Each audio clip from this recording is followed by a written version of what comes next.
레깅스만 입으면 남자는 그 부분이 정말 죄송한 말씀인데 같이 등산할 때 좀 살짝 썩은 내가 나는 분들도 정말 산에서는 정말 그러다가 진짜 죽을 수도 있어요. 진심으로. 이게 내 삶의 마지막 영상이 아니길 빕니다. 이제 단점을 뽑자면 단점이 좀 웃긴데 네, 두 번째 시간입니다. 혹시 1편 보고 오셨나요? 1편에 유용한 팁과 등산복 추천이 있으니까 안 보신 분들은 이 영상 보기 전이든 후든 1편 꼭 보시길 권해드립니다. 설명란에 링크 남겨놓을게요. 네 번째 리뷰할 제품은 반바지입니다. 근데 반바지는 제가 지금 손에 안 들고 있죠. 반바지는 정말 중요한 팁을 알려드릴 텐데요. 제가 입었던 반바지들의 브랜드명과 제품명은 말씀드릴 수가 없습니다. 사정없이 깔 거거든요. 레깅스만 입으면 남자는 그 부분이 좀 민망할 수도 있고 혹시 빵꾸라도 나면 반대로 맨살에 반바지만 입으면 저 같은 땀쟁이는 땀 많이 나면 조금 들러붙는 경우가 생기더라고요. 그리고 더군다나 저는 아무래도 좀 이상한 길로 가다 보니까 등산로에 뭐 나뭇가지가 많다든지 뭐 가시가 돋친 식물들이 막 돌에 무릎을 대고 가거나 뭐 다리를 대고 가야 된다든지 뭐 그런 경우를 자주 만나는데 그럴 때 반바지만 입고 있으면 상처도 많이 나고 힘들고 다칠 수도 있죠. 그래서 전 반드시 반바지와 레깅스를 함께 입습니다. 그래서 반바지를 사긴 샀는데 저도 뭐 처음에는 반바지 안에 타이즈도 입겠다, 몸에 닿는 부분도 거의 없는데 그냥 아무거나 대충 이쁜 걸로 사야겠다 생각을 해서 여러분들이 다들 아시는 그 유명한 운동복 브랜드들 있잖아요. 그걸 종류별로 하나씩 해가지고 5개나 샀습니다. 결론부터 말하자면 지금 등산할 때 그 운동복 바지들 지금 하나도 안 입어요. 워낙 안 입어서 상태 멀쩡한 것들은 팔았고요. 뭐 수도권 낮은 산들 갈 때는 가끔 입었습니다만 최근에 리뷰도 할 겸 등산복 메이커 바지를 여러 개를 사서 운동복 메이커 반바지는 등산할 때 아예 안 입어요. 그러면 도대체 왜 그 예쁘고 비싸고 한 운동복 바지들을 안 입느냐? 네, 대답은 뻔하죠. 기능이 안 좋아서요. 제가 그렇다고 뭐 운동복을 무조건 디자인만 보고 산 것도 아니고 다 무슨 쿨, 무슨 드라이, 무슨 이런 메이저 운동복들이 자랑하는 그런 흡한 속건 좋다고 이렇게 광고하는 기능성 제품들로만 샀어요. 그리고 제가 저번에 푸마온 리뷰한 거 보셔서 알겠지만 저는 뭐 운동복 브랜드에 대해서 딱히 전혀 선입견이 없습니다. 등산복 브랜드 아니더라도 좋은 거는 딱히 가리지 않고 입어요. 레깅스도 등산복 브랜드 거 아니잖아요.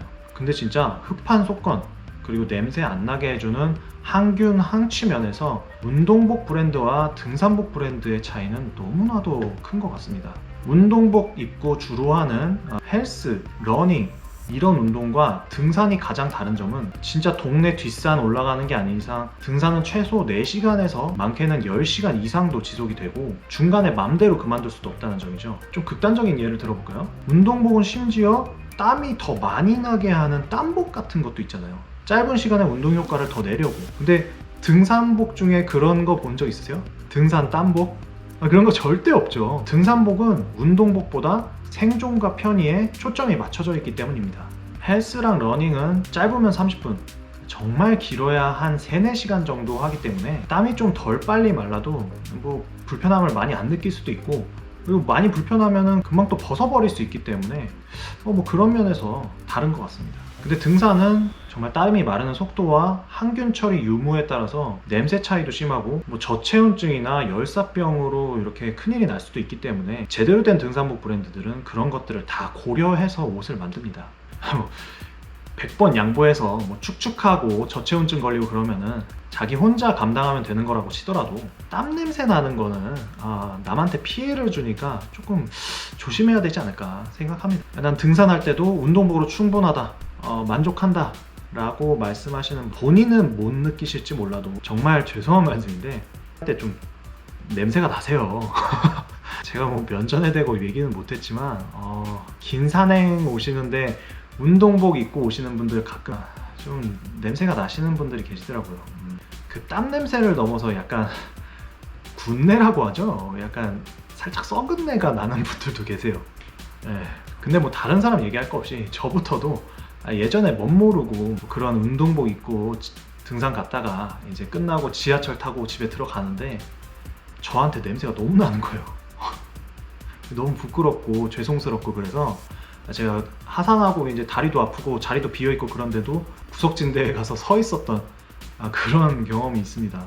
그 이후에는 또 뭐 등산 끝나고 갈아입을 옷을 따로 챙겨간다거나 안에 등산복을 받쳐 입고 뭐 그 위에 운동복을 입는다거나 그런 별 이상한 짓들을 많이 했는데요. 애초에 제대로 된 옷을 샀으면 그럴 일이 없었겠죠.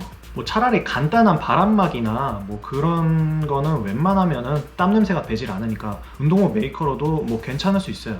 근데 몸에 직접 닿는 옷은 진짜 등산복 메이커로 사는 게 낫지 않을까. 물론 운동복 메이커가 만든 옷들 중에서도 정말 등산에 잘 맞는 그런 좋은 것들도 있어요. 예를 들어서 아디다스 테렉스 같은 경우에는 독일 아웃도어 엑스포에서 가끔 금상도 타고 그러거든요. 그리고 물론 운동복만큼은 아니지만 등산복 메이커들 중에서도 뭐 항취가 잘 안 되는 것들이 있죠. 그래서 등산복 고르실 때 냄새가 좀 덜 난다, 설명에 이 정도 적혀 있는 것만 보고 사지 마시고 믿을 만한 소재인지 확인하시고 브랜드도 같이 보셔야 될 것 같습니다. 뭐 제가 지금까지 그리고 앞으로 알려드릴 소재들, 가공의 이름들, 저번에 파타고니아 아론 리뷰 때도 하이큐 말씀드리고 예전 등산복 리뷰 때 케블라, 센스필드도 알려드리고 이미 이것저것 많이 알려드렸죠. 그런 거를 잘 기억하셨다가 구매에 참고하시면 좋을 것 같습니다. 마지막 5번째 리뷰할 제품은 블랭야쿠사의 B2U1 간절기 후드 자켓입니다. 소재는 고어텍스 윈드 스토퍼 2.5 레이어가 적용된 제품이고요. 정가는 30만원 정도 하는데 저는 할인할 때 사서 한 10만원 중반대에 샀습니다. 거기다 지금은 재고가 얼마 안 남아서 약간 떨이 가격이라서 그런지 가격이 훨씬 더 떨어져 있더라고요. 늦봄에서 여름산들은 정말 간단하게 다녀도 돼서 너무 좋죠. 돈도 적게 들고, 물론 비싼 걸 사면 더 좋긴 하겠지만 제가 이 영상 1편에 말씀드린 제품들이나 뭐 나중에 리뷰할 반바지들이나 뭐 그런 것만 해도 기본적으로 흡한속건 기본 이상의 자외선 차단되고 당일 산행에서 냄새 안 날 정도는 충분히 됩니다. 거기다가 아론 같은 경량 플리스 하나 챙겨 다니고 그러면은 뭐 초봄, 여름, 초가을까지 우리나라산 어디든 편하게 다녀오실 수 있어요. 근데 여기다가 마지막으로 딱 하나 추가하셔야 하는 게 아무리 더운 여름에도 이런 바람막이나 방수 자켓 꼭 챙겨 다니시길 추천드립니다. 왜냐면요 산속 날씨는 평지 날씨보다 훨씬 더 변덕스러워요. 그래서 고도가 올라가면서 정말 추워지거나 뭐 갑자기 소나기가 내리거나 돌풍이 불거나 뭐 심지어는 뭐 우박이 갑자기 내리는 경우도 있고요. 근데 뭐 그럴 일이 얼마나 있겠어. 그러면서 이렇게 아무것도 안 챙겨 다니시는 것보다는 그런 거에도 대비를 하셔야 정말 큰 사고를 방지하실 수 있습니다. 정말 산에서는 정말 그러다가 진짜 죽을 수도 있어요. 진심으로. 정말 장난이 아니라 정말 사람의 목숨이, 그리고 뭐 악천후가 없더라도 거의 대부분의 상 정상 근처에는 바람이 굉장히 세차게 불죠. 그거를 대비를 하셔야지 이제 정상 풍경도 좀 여유롭게 즐기시고 뭐 간식도 드시고, 기껏 힘들게 정상까지 올라갔는데 정상이 너무 추워서 아유 너무 추워 빨리 내려가자 이러면은 조금 아쉽잖아요. 그래서 산행을 좀 정말 잘 즐기려면 꼭 필요한 게 방풍 방수 자켓입니다. 그래서 저는 이 제품 그런 용도로 샀는데 만족하면서 많이 입긴 했는데 단점과 장점이 확실한 제품입니다. 먼저 장점은 바람막이라고 소개된 제품 치고는 방수도 꽤 잘 된다는 점입니다. 저는 이 제품을 살 때는 방수 성능은 전혀 기대하지 않았어요. 근데 굵은 비는 힘들어도 이슬비까지는 이 안쪽에 전혀 스며들지 않을 정도의 방수 성능 됩니다. 그래서 아주 처음에 굉장히 좋은 인상을 받았고요. 투순면에서도 뭐 엄청 좋다고 하긴 뭐하지만 나쁘지 않고, 이 모자 탈착 가능하고요. 여기 모자랑 밑에 아래 허리 부분 조이는 끈이 있어서 비가 안쪽으로 들이치는 걸 막아주고요. 그리고 옆에 주머니가 이렇게 지퍼가 다 있고, 그리고 안주머니도 2개나 있어서 편의성이 좋습니다. 핏이 또 약간 이렇게 슬림 핏이라서 몸이 조금 좋아 보이나? 몸이 조금 괜찮아 보이는 그런 효과도 있고요. 디자인은 저는 괜찮다고 생각하는데 이거는 호불호가 갈릴 것 같습니다. 이제 단점을 뽑자면 이게 단점이 좀 웃긴데, 이게 고어텍스 윈드스토퍼 소재로 만들었다고 했잖아요. 윈드스토퍼를 한국말로 하면 바람막이죠. 고어텍스 바람막이 소재로 만든 제품인데 바람이 잘 안 막혀요. 네. 진짜 좀 어이가 없는 단점입니다. 어이가 없네. 이게 뭐 무게가 엄청 무거운 건 아니지만 그래도 무게가 조금 있는데 두께도 좀 있고, 그런데 이 무게와 두께에 비해서는 방풍 성능이 조금 아쉽습니다. 이게 왜 그런가 제가 혼자서 고민을 해봤는데 뭐 제품 상세 설명에 그런 단서들이 없어서 정확히 말씀드릴 수는 없지만 이 보시면 요런 앞쪽에 요런 부분이나 요런 부분들과 다르게 이 등 부분이나 이 겨드랑이랑 팔 아래 부분 요런 부분들 그리고 앞쪽에도 가슴 부분 요런 부분들이 보통 땀이 많이 나는 부분들이잖아요. 이런 부분들의 겉감이 다른 데랑 좀 달라요. 그래서 이 부분들이 아마도 추정키로는 땀 발산을 이렇게 잘하게 그런 소재의 겉감인 것 같은데 그래서 그런지 바람이 정말 세게 불 때는 이게 좀 추워요. 그렇다고 이게 뭐 바람막이 기능을 전혀 못하냐 또 뭐 그런 건 아닙니다. 나름 괜찮은데 이거 하나로는 뭐 설악산이나 뭐 그런 큰 산들에선 약간 애매한 그런 면이 있습니다.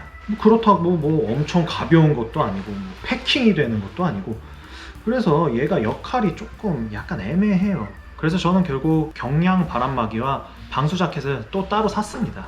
근데 이런 단점들을 또 다른 관점에서 보자면 만약에 여러분들이 저처럼 방수 자켓과 뭐 경량 바람막이를 따로 살 생각이 없으시다 라고 한다면 이 제품 가성비 제품으로 괜찮습니다.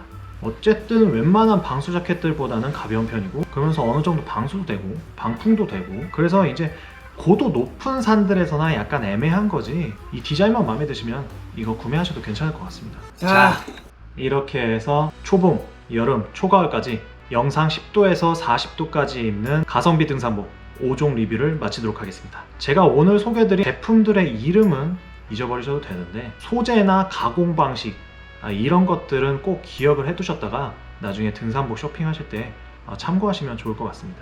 제 리뷰에 의문점이 있거나 다른 용품 리뷰 원하시는 게 있으면 댓글 적어주시면 제가 또 읽고 기획해 보도록 하겠습니다. 그럼 빠이. 조영산 우리 헉헉 김중현 선생님과 함께 왔습니다. 찌개입니다 진짜. 찌개입니다 진짜.